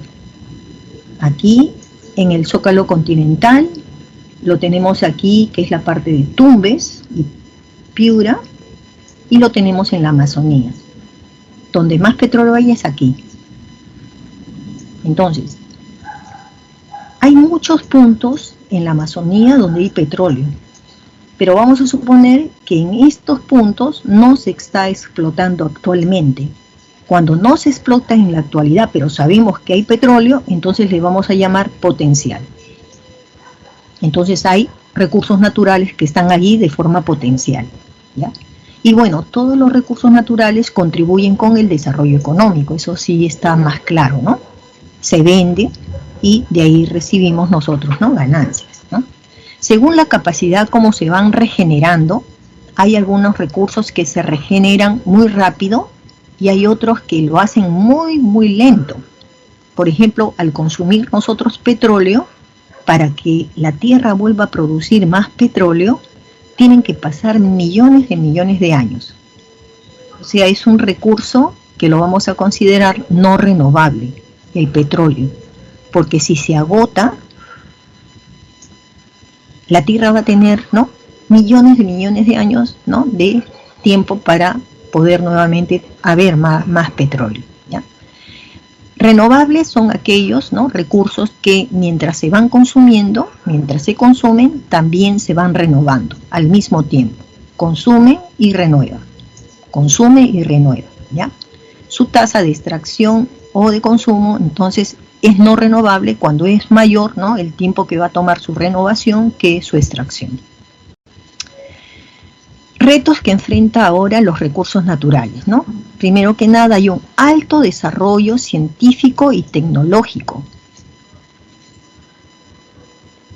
Eso es importante. Ustedes dirán, pero ¿qué tendrá que ver, no?, el desarrollo tecnológico? Claro, miren, antes, los que talaban los árboles lo hacían con un serrucho. ¿Cuánto se demoraban en derribar un árbol? Se iba a tomar demasiado tiempo. Demasiado tiempo, ¿no? Pero ahora, ¿qué tienen? Tienen maquinarias tan grandes, tan complejas, que hoy día derriban pues un árbol con máquinas, ¿no?, que son máquinas muy potentes, sobre todo lo tienen los países más desarrollados. Entonces, la deforestación, que es quitar árboles de un bosque, hoy día es mucho más acelerado que antes, y eso no nos conviene, ¿no? El alto desarrollo científico-tecnológico hay veces contraviene, ¿no?, digamos, con la rapidez que tiene para extraer el recurso, que lo hace tan rápido, acelera, ¿no?, acelera la depredación de los árboles, por ejemplo, ¿no?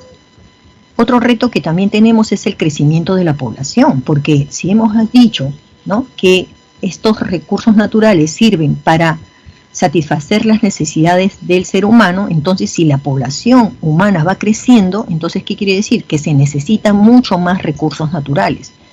Y la realidad es la siguiente, que los recursos naturales no están, digamos, a la altura del crecimiento de la población. El crecimiento de la población es mucho más acelerado que la creación de nuevos recursos.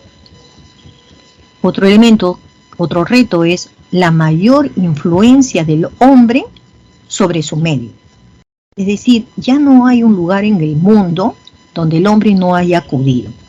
Allí donde acude al hombre, comienza a aprovecharse de los recursos naturales. Y con las tecnologías más avanzadas que tiene, entonces ocupa más espacios, ¿no? Vírgenes que otros años. Esto también es un peligro. Entonces, ¿qué cosa puede ocurrir? Ya en el extremo de los casos puede haber depredación, ¿ya? Hablamos de depredación cuando hay una explotación tan grande, pero tan grande, tan excesiva, ¿no? Que eso hace pues que se consuma mucho más rápido los recursos naturales que ya existen. ¿Correcto? Bien, ¿cuál es la causa fundamental para que uno llegue a la depresión, ¿no? A la depredación, perdón, ¿no? A la depredación. Es el aumento de la población que ya hemos visto, ¿no? Que se está dando. Por más que haya habido un decrecimiento de la tasa de fecundidad, de todas maneras eso es en términos relativos. En cambio, en términos cuantitativos, la población del mundo siempre ha crecido, ¿ya? También hemos visto el uso de tecnologías, sobre todo esas tecnologías que son, ¿no? Digamos, hoy día tan avanzadas, donde desgasta, ¿no es cierto?, estos recursos naturales, consume estos recursos naturales más aceleradamente. ¿Cómo se manifiesta la depredación, ¿no? Por ejemplo, cuando hay una deforestación incontrolada, no hay Estado, el Estado no atiende cuando existe, ¿no?, una excesiva, digamos, tala de árboles como la foto que tenemos aquí. La quema. La técnica de roza y quema, que ya lo hemos explicado anteriormente, se utiliza también en estos casos, ¿no? Como ven ustedes, la idea del migrante, una persona que viene de otra región, es que en donde hay mucha lluvia, que viene a ser en la selva, las tierras podrían ser, digamos, cultivadas. Y estos troncos que han quedado después de la tala no sirven. Entonces, ¿qué hacen ellos? Ellos queman, prenden fuego a todo este espacio, donde no solamente se quema el tronco, ¿no? También se queman los nutrientes orgánicos que tiene la tierra. Cuando después de 2 años que han producido, han tenido frutos, vuelven a sembrar, van a notar que ya no crece la planta. ¿Por qué? Porque los nutrientes que ha dejado después de la quema ha sido muy poco. Durará 1 o 2 o 3 cosechas. Después ya la tierra no rinde. ¿Y qué hacen estas personas? Vuelven a ir a otro sitio de la selva. Bueno, acá ya no hay plantas en realidad, ¿no? Vamos a suponer que aquí sigue habiendo bosque. Dejan esto, abandonan este espacio y se van a otra parte del territorio amazónico. Entonces, la quema de la cobertura vegetal es la técnica que mayor daño hace al suelo, ¿no?, de esta región. La contaminación de la atmósfera también, ¿no? En la selva sabemos que tenemos en Perú, ¿no?, pozos petroleros. Estas refinerías donde refinan el petróleo, de todas maneras, están contaminando la atmósfera. Y esa atmósfera, ese aire, ¿no?, que hay en estas regiones, abarca también estos espacios donde hay vegetación, ¿no? Entonces ya se imaginarán ustedes que comienzan también las plantas a contaminarse, ¿no? La contaminación de los mares y de los ríos. La contaminación viene también, ¿no?, digamos, desde que embarcaciones petroleras derraman el petróleo, contaminan los mares. Las minas, ¿no?, trabajan con sustancias químicas. ¿Dónde eliminan luego las sustancias químicas que han utilizado? Pueden llegar a los ríos. ¿Se dan cuenta? Puede haber entonces también con la contaminación del suelo. O sea, uno se relaciona con lo otro, ¿no? En cuanto se refiere a la desertificación, ¿qué tenemos? Es la degradación del suelo. El suelo comienza a perder, ¿no es cierto?, digamos, su humedad, la humedad, ¿no? En este caso, la desertificación ocurre fundamentalmente en tipo de zonas o suelos áridos o semiáridos o aquellos que tienen poca humedad, ¿no? Entonces, ¿cuándo se produce esto, no? Bueno, se produce cuando las personas, a pesar que están viviendo en una región que es árida, semiárida o subhúmeda, eliminan los árboles que allí hay. Ustedes dirán, pero si es un suelo árido, ¿habrá árboles? Sí, inicialmente habían árboles, pero estos se van a ir perdiendo. ¿Por qué? Porque el hombre viene y además de que ya es un suelo árido, encima de ello, extrae o saca de ahí el árbol. Las plantas, al contrario, ¿no? Digamos que las plantas de alguna forma dan cohesión a este suelo. Es como que si las raíces amarraran las piedras que hay debajo de este suelo. Si no hay raíces de plantas, entonces comienza a rajarse la tierra de esta manera. Los animales consumen todo el pasto. ¿Cómo se llama eso? El sobrepastoreo. Entonces, si yo tengo pocas plantitas aquí y encima de eso vengo con el ganado para que coma estas plantitas, el sobrepastoreo también hace que estos suelos vayan en camino a convertirse en desierto. La agricultura intensiva, ¿qué quiere decir? Que es unas tierras que se cultivan, ¿no?, permanentemente, nunca se las deja descansar. Entonces, ¿qué va a pasar? Van a agotar, van a perder los nutrientes que tiene el suelo más rápidamente. ¿Qué hacían en tiempos de los incas? Dejaban descansar a la tierra, para que la tierra por sí misma recuperara sus nutrientes, ¿no? Hacer lo contrario, miren, los incas ya utilizaban el descanso de tierras. Si hoy día lo sobreexplotamos, entonces sería peor, ¿no? Luego tenemos los periodos de sequías, son muy prolongados.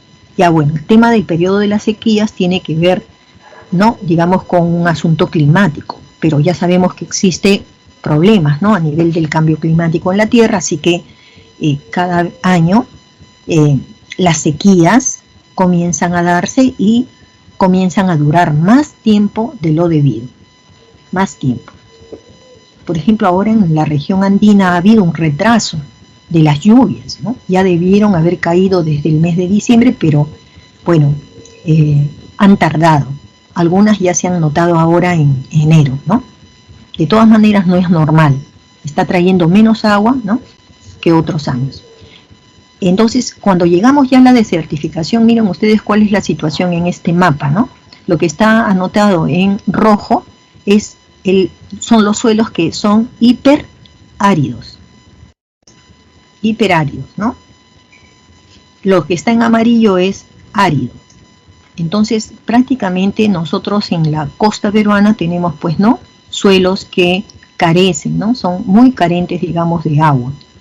Y si hay cultivos importantes como el arroz, ¿no?, el maíz, ¿no?, el azúcar o algunas frutas, es porque se han construido una serie de técnicas, ¿no?, agropecuarias para llevar el agua de la región andina hacia la parte que corresponde justamente a la costa, ¿ya? Es porque se ha invertido mucho dinero en estas técnicas, ¿no?, para el agro, ¿ya?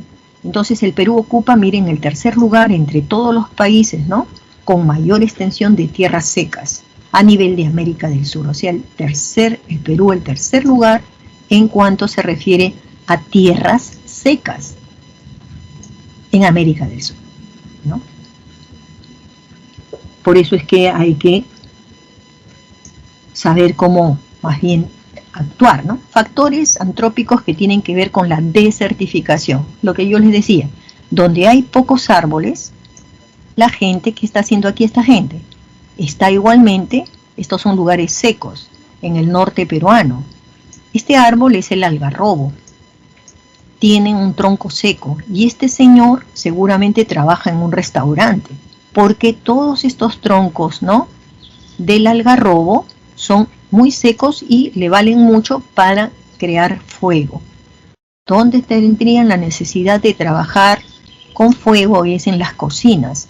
La comida norteña se hace con con leña, y esa leña tiene que ser de algarrobo.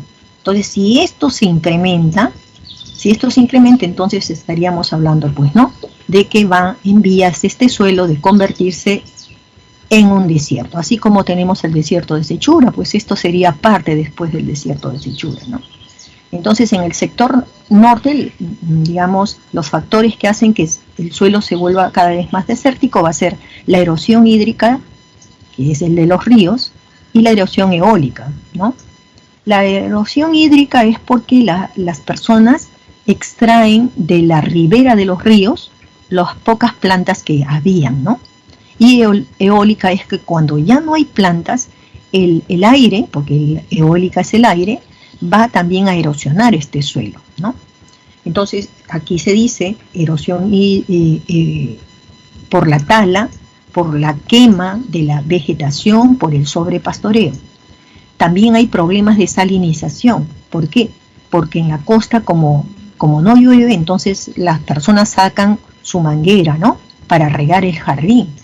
Pero el sobreriego hace que el agua se amontone, como aquí, se amontona el agua, se queda ahí el agua estancada, pero mientras más dure el agua aquí, las sales minerales que están en el subsuelo, cuando se va el agua, es decir, cuando hay agua, ese agua hace que del subsuelo las sales minerales salgan hacia el agua. Cuando el agua se seca, entonces las sales minerales quedan aquí. Todo esto blanquido que ustedes ven aquí es sales minerales que estuvieron debajo del suelo, pero con el agua estancada han salido a flote y han quedado encima del campo de cultivo. Eso no ayuda, ¿no es cierto? No ayuda. Al contrario, hace más salado el suelo, pues, ¿no?, que está en la superficie, ¿ya? Luego tenemos, a ver, ¿dónde estoy? Acá, ajá. La desertificación por la tala de los bosques, como el algarrobo o del árbol del zapote, ¿no? Sector centro-sur, problemas de salinización por el excesivo riego, por el mal drenaje del suelo también, ¿no? Entonces están afectados prácticamente el 40% de las tierras agrícolas en el sector centro-sur. Erosión eólica en el sector centro-sur. ¿Por qué sería? Por la tala y también por la quema de la vegetación. Y la erosión fluvial tiene que ver, como ya les he dicho, ¿no?, con que las personas se llevan los arbustos que están a la orilla de los ríos, o entonces en ese caso podría ser también porque los ríos arrastran las tierras. ¿Por qué? Por falta de vegetación. Los incas sabían que tenían que dejar la vegetación al costado de los ríos, ¿no?, para que no fueran, digamos, peligrosos, ¿no? Bueno, muy aparte, los incas no hacían sus casas en la ribera de los ríos. Ellos ya conocían que tenía, pues, ¿no?, sus momentos de crecida, entonces ellos lo hacían a mitad más o menos de una ladera, ¿no? Factores antrópicos que causan la desertificación, o sea, el hombre, ¿no? En la vertiente occidental está afectada por la erosión hídrica grave, ¿no?, con deslizamiento en la época de lluvias, como ahora, ¿no?, los huaicos, ¿se acuerdan? La causa de la tala y la quema de la vegetación también, ¿no?, de las laderas y del sobrepastoreo. Esto tiene un poco de relación con lo que hemos visto en la diapositiva anterior, ¿no? Zonas interandinas y altoandinas. Tenemos la erosión hídrica, que puede ser la fluvial, ¿no?, y pluvial. Fluvial y pluvial. Eso es por falta de ¿qué? Por la falta de vegetación. La práctica también de la quema, ¿no?, de rastrojos. Los rastrojos vienen a ser todo aquel, ya, todas estas, digamos, leña, ¿no?, desechos, ¿no?, de plantaciones anteriores, ¿no? Y esto afecta, miren ustedes, el 60% de los suelos agrícolas de la región altoandina. Ya de por sí las regiones altoandinas, ¿no?, ya saben que por lo alto que son, ya por el clima, ¿no?, hace difícil, digamos, la siembra, pero encima si tenemos erosión hídrica, entonces la cosa empeora, ¿no? Tenemos también, hay personas que crían ganado en esas alturas, el sobrepastoreo, o la quema también de los pajonales. Los pajonales vienen a ser el licho, ¿no? El pasto seco, que entonces en lugar de usarlos para el alimento de los camélidos andinos, también hay gente que lo está utilizando para sembrar, entonces queman estos pajonales, ¿no? La contaminación por relaves mineros, que ya hemos mencionado, ¿no? Siempre dentro de los desechos que tienen, ¿no?, las minas, van contaminando a través del agua de los ríos o de las lagunas, ¿no? También contaminan, ¿no?, digamos, los suelos. Factores antrópicos causantes de la desertificación. Ahora vamos a ver, ¿no?, cuáles son esos eventos en la selva alta. Hay una erosión hídrica, ¿no?, muy intensa, muy excesiva, ¿no? Aquí. Esa erosión hídrica viene fundamentalmente de las lluvias, no se olviden, de las lluvias, ¿no? Porque en la selva las lluvias pues, son intensas, ¿no? Altas precipitaciones. Y a eso se suma ya lo que hace el hombre, ¿no? Es decir, la deforestación incontrolada. ¿Qué va a producir? Va a producir los huaicos. Miren ustedes aquí tenemos casas. Y de este lado nosotros tenemos restos que ha dejado un huaico. A ver si pueden ustedes observar. Hay árboles que ha derribado, troncos muy grandes, muy largos. Hay rocas muy grandes, como hay también las pequeñas, de todo tamaño, ¿no? Esto ha tenido una fuerza tremenda entonces, ¿no? Y que ha prácticamente por un poquito, y eso que no vemos más del paisaje, pero podía haber, ¿no?, tirado abajo toda esta construcción. O sea que pone inclusive en peligro a la propia población, ¿no? Esos eventos son los que conocemos como huaicos, ¿no? Las malas prácticas agrícolas que van eliminando lo que la tierra necesita, es decir, la materia orgánica, ¿no? Y no la restituye en forma natural, ¿no? Quiere decir que si hay que restituir esos suelos, muchas veces van a emplear más bien sustancias químicas, ¿no?, en los fertilizantes. Esto es en la selva alta, ¿no?, porque ya sabemos que tiene laderas. Está en este sitio donde se produce la mayor cantidad de huaicos. Luego tenemos en la selva baja, o sea, ya estamos hablando de la llanura, ¿no? ¿Qué problemas vamos a tener aquí? Aquí vamos a tener el problema de la erosión fluvial, ¿no? Aquí tenemos un paisaje, miren, llano, es la selva baja, pero ya han visto ustedes que el borde, ¿no?, el borde de este río, ahí se nota, ¿no?, que ha habido en algún momento un mayor, ¿no?, caudal del río, y el río va derribando partes de estas orillas. ¿Ven? Todo, miren, aquí tenemos restos de árboles que cuando ha estado más encrecida estos ríos va a derribar lo que encuentre a su paso, ¿no? En la selva baja entonces la erosión fluvial deforesta, ¿no?, de forma masiva las orillas de los ríos. Las malas prácticas también agropecuarias que eliminan, ¿no?, la materia orgánica. Sí, en ese caso. Hay lugares de la selva baja que ya hemos mencionado que son lugares donde la gente puede también cultivar. Las playas, ¿no? Medidas de desarrollo sostenible para actuar contra la desertificación. Bueno, en primer lugar, ¿no?, la coordinar la gestión, dice acá, ¿no?, de las tierras y de los recursos hídricos, ¿no? La gestión entonces de los suelos es digamos, una tarea, ¿no?, que debe abarcar, digamos, las funciones que tiene digamos, la gobernación, ¿no?, regional. Proporcionar a las comunidades locales los medios necesarios para que puedan prevenir la desertificación, ¿no? Proporcionarles. ¿Quién es el obligado a ayudar a estas comunidades? Ahí vamos a ver al Estado. Apostar por modos de vida alternativos. Modo de vida alternativos.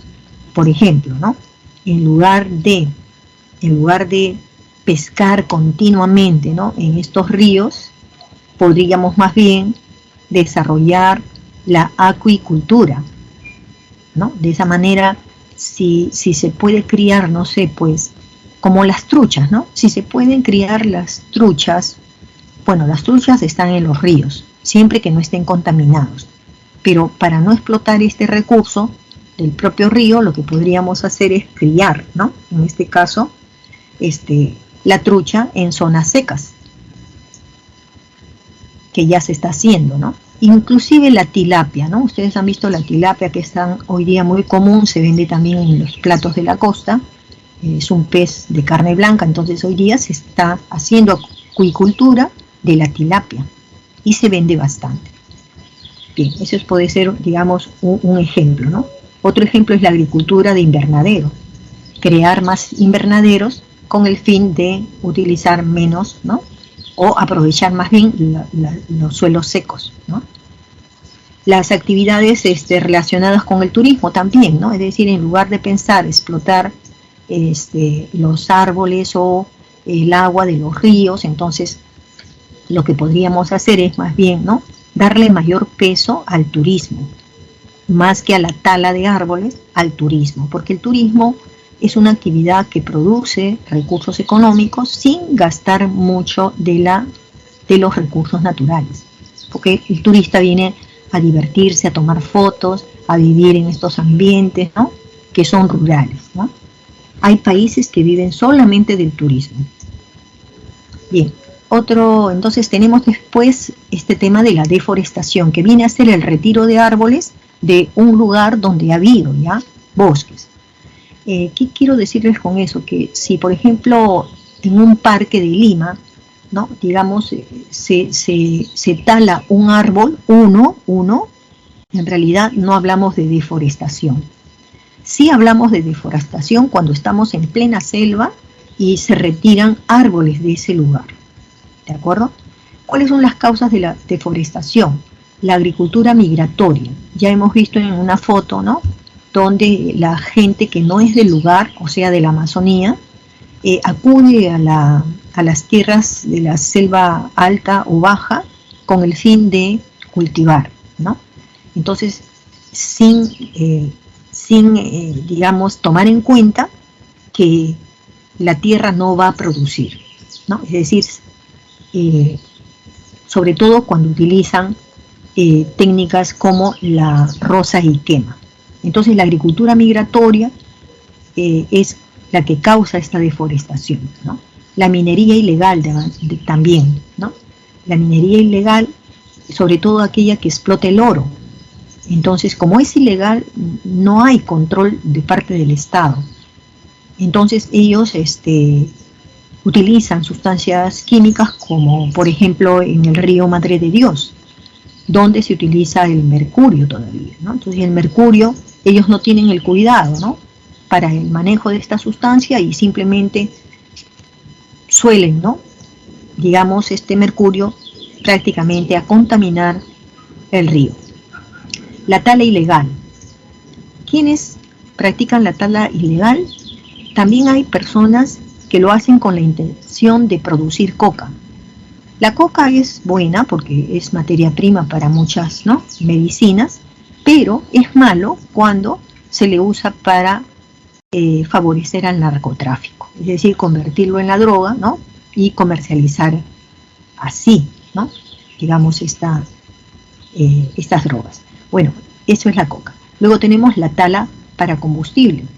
Ya hemos visto cómo lo utilizan en la costa norte, ¿no?, digamos, la madera del algarrobo para convertirlo en leña. Ahora, miren, esto tiene que ver también con la pobreza, porque familias pobres no tendrían, pues, ¿no?, seguramente la capacidad como para utilizar energía eléctrica o utilizar, no sé, el gas, ¿no?, para producir sus comidas, ¿no? Entonces, el hambre, para acabar con esta tala del uso de las maderas para combustible, tendríamos que acabar también con la pobreza. La tala comercial ilegal. Sí, hay muchas empresas, ¿no?, ilegales prácticamente, que se llevan sin ningún control o poco control del Estado, ¿no? Se llevan, digamos, la madera, ¿no? Para las obras de infraestructura vial, bueno, cuando se hacen obras de infraestructura vial, tienen también, ¿no? Digamos que talar, ¿no? Una cantidad significativa, digamos, de árboles en el bosque, ¿no?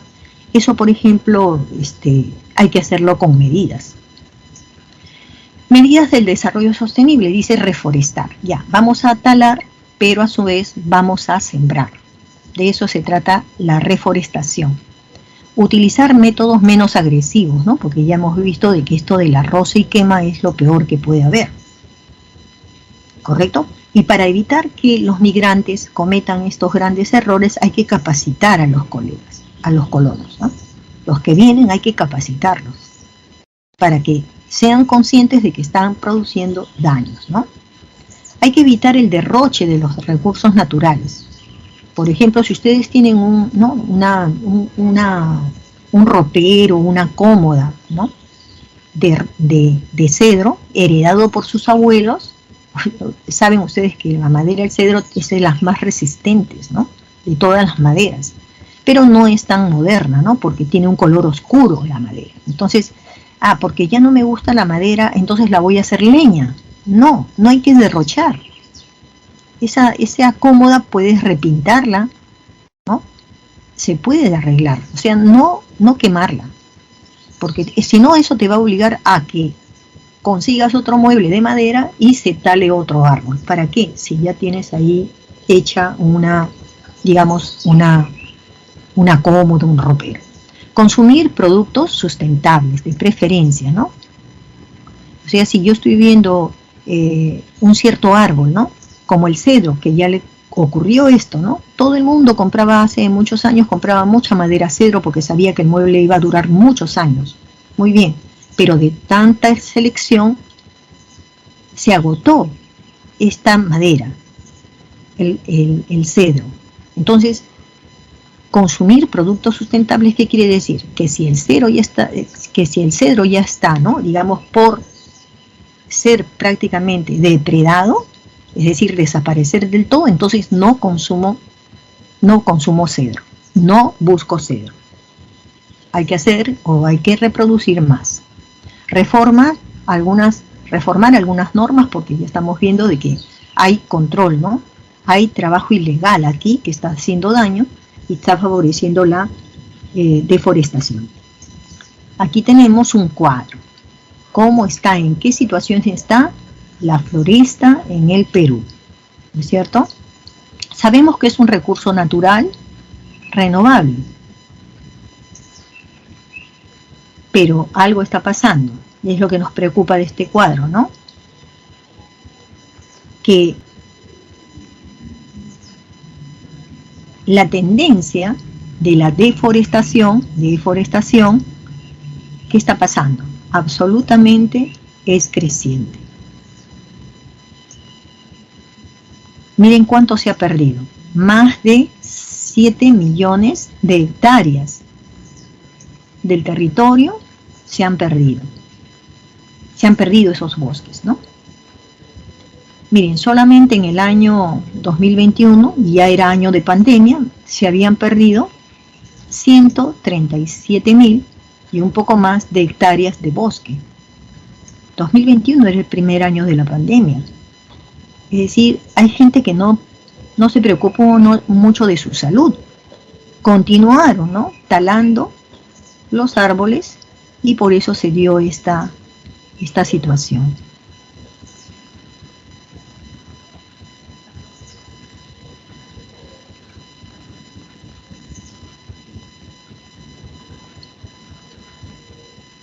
Y acá se demuestra las áreas protegidas en verde, territorios indígenas y otros. O sea, ¿cuánto se perdió? ¿Dónde fue la pérdida mayor? Al parecer es en este color, ¿no? En territorios indígenas. Acá.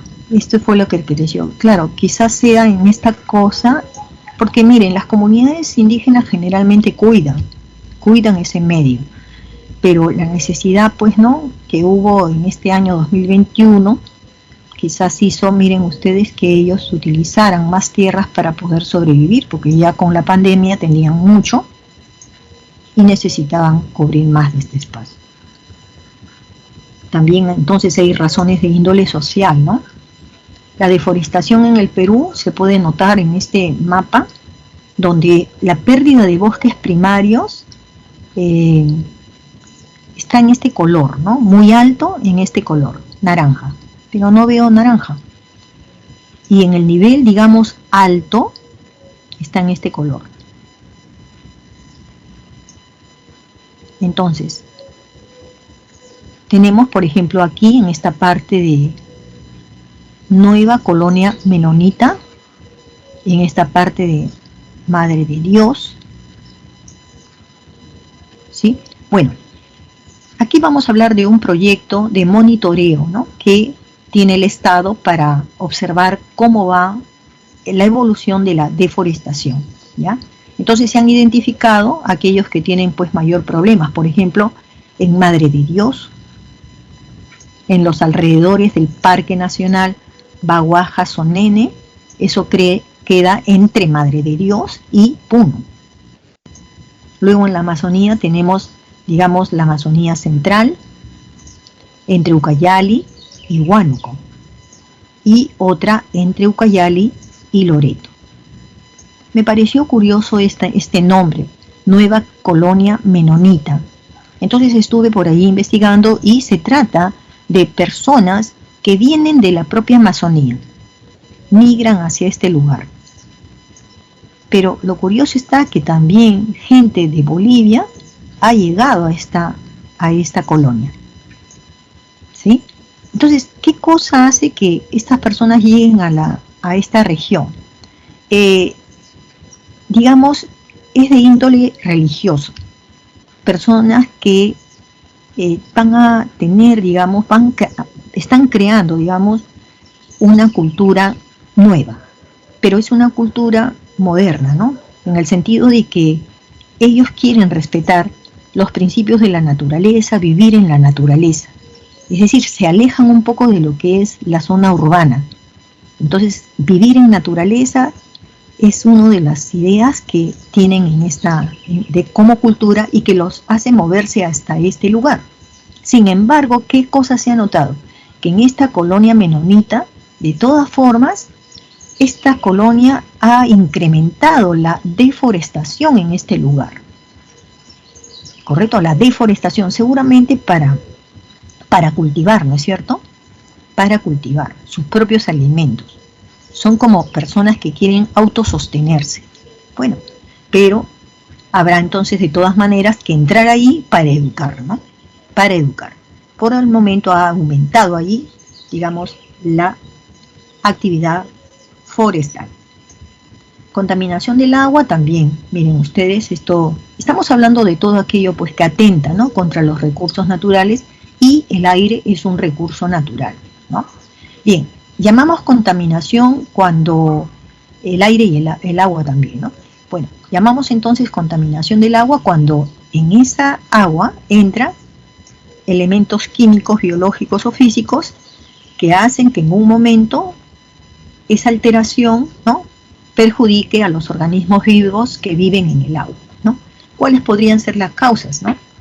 Tenemos, por ejemplo, la utilización de sustancias contaminantes, ¿no?, que van a parar luego en los lagos, en el agua de los lagos, de los ríos, de los mares y también de los acuíferos, ¿no? Y eso se hace, ya sabemos, lo hemos dicho ya antes, con, digamos, la minería. Cuando los contaminantes superan la capacidad de absorción del sistema acuífero.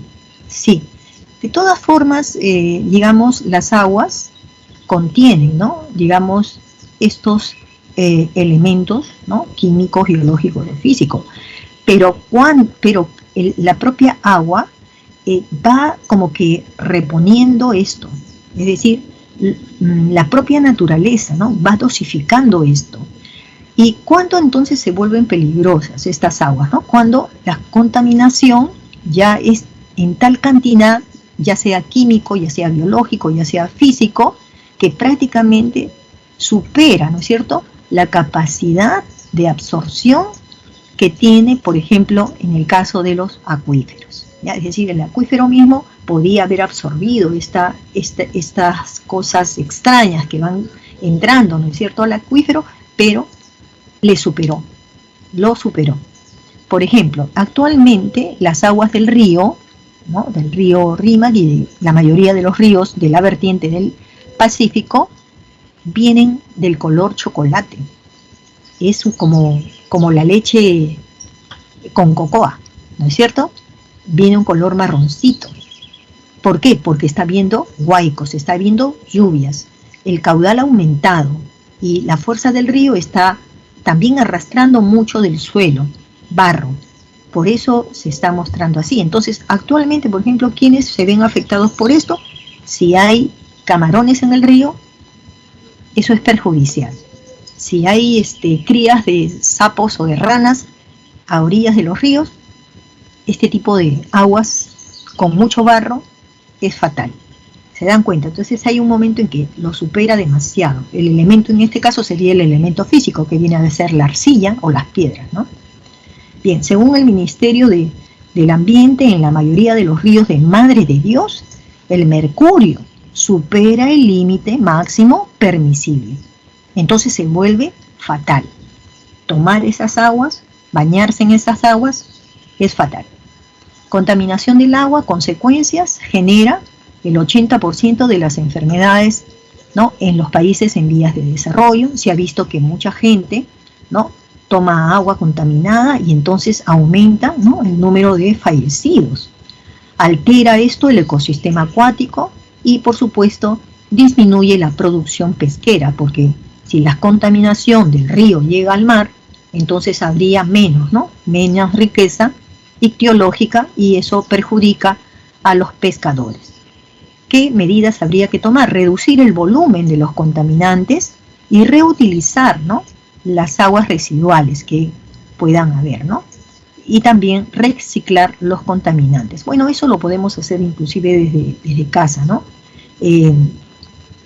Las aguas residuales, esas que eliminamos de nuestros hogares, necesitamos que existan más, ¿no?, plantas de tratamiento de dichas aguas, porque las plantas de tratamiento se elaboran en tierra, como estas de acá, se elaboran en tierra y le quita, ¿no es cierto?, mucho de los contaminantes que tienen, ¿ya?, hasta dejarlas más o menos transparentes. Obvio que no lo va a dejar como para tomar el agua de aquí, no se toma esta agua, pero sí va a servir para irrigar, digamos, campos de cultivo. ¿Entienden? Reciclarlo. Pasemos a la contaminación del aire, ¿no? Bueno,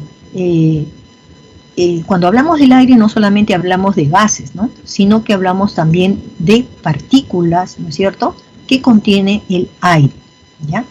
Por ejemplo, ¿qué tipo de contaminantes podrían ingresar al aire, ¿no? Pueden ser de las fuentes biogénicas o pueden ser de las fuentes antropogénicas. Biogénicas es porque vienen corresponden, dice, a los eventos de contaminación producidos por fenómenos propios, digamos, de la naturaleza, como lo que habíamos mencionado hace un instante, por ejemplo, el huaico, los huaicos, ¿no es cierto?, son eventos naturales, ¿no?, que cuando llega ese huaico hacia los ríos, contamina las aguas de los ríos. Entonces, un huaico viene a ser una fuente biogénica. Antropogénica es lo que va causado por el hombre, por ejemplo, cuando, ¿no es cierto?, nosotros quemamos el petróleo para producir energía fósil, ¿no? La energía fósil, el petróleo, ¿no? Ya, eso lo realiza el hombre a través de la extracción del petróleo, ¿no? Sería entonces una fuente antropogénica. Y aquí tienen ustedes varias fuentes, ¿no? El uso doméstico, cuando se produce contaminación del aire, cuando quemamos combustibles, todos aquellos que tenemos una cocina a gas, está quemando combustible. En la industria se utilizan también, ¿no?, muchas calderas que funcionan también con la quema de carbón, por ejemplo.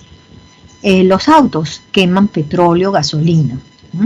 La agricultura, porque al criar ganado en grandes cantidades, ya sabemos que el excremento de estos animales producen mucha cantidad de metano. y de amoníaco también. Residuos como por ejemplo la gente que gusta de quemar la basura. La basura es materia orgánica, entonces produce también metanos y otros, ¿no? Tenemos otras fuentes de erupciones, son naturales. Cuando hay una erupción volcánica, hay desprendimiento también de polvo, ¿no? De gases sulfurosos también. Entonces todo eso va contaminando. Bueno, no le vamos a echar la culpa a los contaminantes naturales porque esos son parte, ¿no?, de los principios de la naturaleza. La calidad del aire en el Perú estamos muy mal, ¿sí? Acá nos dice que hay una empresa privada que ha señalado que el Perú tiene la más baja calidad del aire en América Latina. Estamos ocupando el puesto número 26 con 29.6 unidades, ¿no?, por gramos de... bueno, esta media no sé qué es, por metro cúbico, a nivel mundial. En el puesto número 26 a nivel mundial, ¿no? Microgramos. ¿Ya? El estudio evaluó el nivel de calidad del aire de 117 países y nosotros estamos en el puesto número 26. Miren qué es lo que tenemos entonces en el aire. Partículas, ¿no?, que se originan principalmente por la combustión del motor de los automóviles. Partículas que ingresan al sistema respiratorio y hacen que nosotros tengamos problemas, ¿no?, a nivel del pulmón. Gases como el dióxido de azufre, que viene de la quema del carbón y del petróleo, y que también, nuevamente, los pulmones son los que sufren más de esto. El monóxido de carbono, ya sabemos que viene por la utilización de gas, gasolina, todo derivado del petróleo en realidad. Puede causar, el monóxido de carbono causa la muerte. Hay gente que ha ido, hace años había esto, ¿no?, que había personas que utilizaban una especie de taxi que partía de Lima y se iba hasta Huancayo. Y hay gente que murió mientras dormía dentro de los carros, porque los carros eran viejos, y entonces entraba producía lo que era el monóxido de carbono. Entonces eso mataba a la gente. O sea, entrabas, descansabas en el auto y llegabas muerto al otro lado. Qué terrible, ¿no? El dióxido de nitrógeno, que produce también, ¿no?, proviene, mejor dicho, de la mayor parte de la oxidación del monóxido de nitrógeno. Y así, miren, los autos cuando no son reparados, tienen que ser reparados siempre, ¿no?, ser mantenidos, porque si no producen todos esos gases. Y la teoría del desarrollo sostenible nos dice pues que hay que procurar, ¿no?, por ejemplo, que es algo muy fácil, que ya lo venimos haciendo, ¿no?, utilizar bombillas y electrodomésticos de bajo consumo. Hoy día lo hay, hoy día existe, ¿ya? Y además nos va a hacer ahorrar un poco de dinero, ¿no? Usar transporte público, si podemos ir al lugar donde queremos ir y no está tan lejos, usar la bicicleta o simplemente caminar. No hay que ser flojitos, hay que caminar, mantener los automóviles pues con mantenimiento, ¿no? Cuando vayamos a hacer limpiezas de la casa o de lo que sea, ¿no?, vamos a utilizar limpiadores ecológicos de preferencia. No comprar sustancias químicas, ¿no?, porque finalmente se van por el desagüe y contaminan nuestras aguas. Sellar los recipientes, ahorrar energía, reducir el consumo de carne. Bueno, esto va a ser dirigido pues para la gente que vive en América del Norte, ¿no?, que todos los días come carne y por lo tanto ellos se esmeran en tener grandes extensiones de terrenos allí donde antes era la pradera a mucho ganado vacuno, ¿no? Nosotros tenemos muchas cosas que reemplazan a la carne. Por ejemplo, la quinoa. La quinoa, ¿no?, nuestra tiene proteínas, vale tanto como la carne. La contaminación del suelo a la vez se puede también, ¿no?, contaminar. ¿Sería por qué razones? Sería por las prácticas agrícolas que son deficientes, regaron demasiado, por la inadecuada gestión de los desechos sólidos, claro, cuando pasan aquí las empresas petroleras, las mineras, y dejan desechos en el suelo, ¿no? Productos químicos sobre todo, ¿no? Por la lixiviación de vertederos mal administrados, ¿no? Es decir, procesos químicos que suceden cuando nosotros dejamos la basura o la materia orgánica, ¿no? Digamos, expuestas a la energía, ¿no? A la energía solar especialmente, ¿no? Cuando se vierten, ¿no? Residuos domésticos, industriales y mineros a estos suelos, también obviamente le van a producir daño. Y seguimos con la contaminación del suelo. Las consecuencias que van a traer es la pérdida de la productividad de ese suelo, así como también, ¿no? La muerte de los organismos, ¿no? Que tienen el suelo, como los gusanitos, las lombrices. Deberíamos dejarlas porque ellas más bien hacen que el suelo tenga aire y las raíces puedan crecer. Medidas de desarrollo sostenible: utilizar abonos más bien orgánicos en lugar de los químicos. Rotar la tierra, nos enseñaron los incas. Aplicar racionalmente los plaguicidas. Hay que leer bien las instrucciones, hay que dejárselas a los profesionales que saben sobre el uso de plaguicidas. La pérdida de la biodiversidad se ve amenazada con cualquiera de estos procesos, ¿no? Que hemos visto que complican, ¿no? La existencia natural tanto del agua, del suelo, como también, ¿no? De los ríos, de los mares, etcétera, ¿no? Todo lo que hemos explicado está aquí, ¿ya? No lo voy a volver a mencionar, pero todo está dentro de lo que ha dicho el desarrollo sostenible, ¿no? Y cuáles van a ser las consecuencias, obviamente, que va a padecer la población mundial. Entonces se van a dar, lo que recomiendan es utilizar, ¿no? Estas 3 R: reduce la contaminación, reutiliza lo que estás usando y recicla, vuélvelo a usar. Siempre buscando la idea de usar los elementos, ¿no? Que sean sostenibles y no poner en riesgo la naturaleza tampoco. Bien, con respecto a los ejercicios, y antes que me gane el tiempo, vamos a que tomen captura de las respuestas del ejercicio, ¿no? 10.